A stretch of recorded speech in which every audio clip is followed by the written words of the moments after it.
If you're using an automation system that finds the audio files by way of the drive path file name, I want to show you something that'll make your life a little easier in the future. When you rip new songs into your computer using Windows Media Player or Winamp or Real Audio or just about any ripper, unless you change the default, the ripper is going to save your audio files many levels down in the directory tree. Here's an example, and this is typical. The songs get saved to the C drive, and then to Users, and then to My Music, and then a subfolder, and then another subfolder, and finally you get to the audio files. Now, in order to play the song, Sam Broadcaster or Station Playlist or Zara Radio or any of the internet radio playout systems, that long drive path file name is going to have to be in the playlist file that Music One creates for it. The path for Night Train here is going to look like this. To play this song, the streaming system is going to have to go to C, to Users, to Steve, to Music, to Songs, to Currents, and finally there's the file.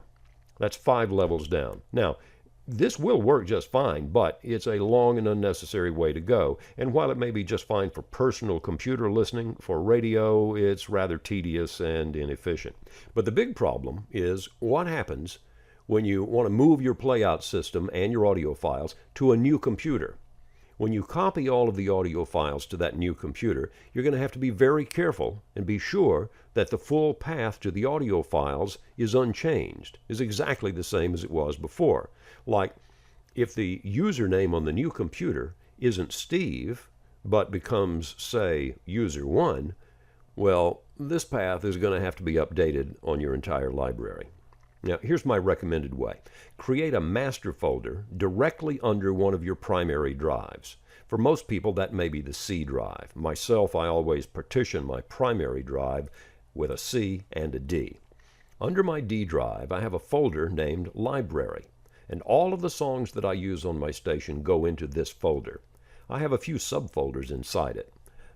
Now, that gives all of my songs a very short, tight path. Here's Miranda Lambert. D, Library, Currents, and there's the song, 2 levels down.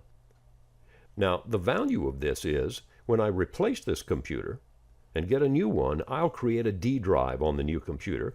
I'll then copy the library folder to that one, all of my songs with it. The path to all of those songs will remain unchanged. The path to all of the song cards will not need to be updated. That's the best way to do it.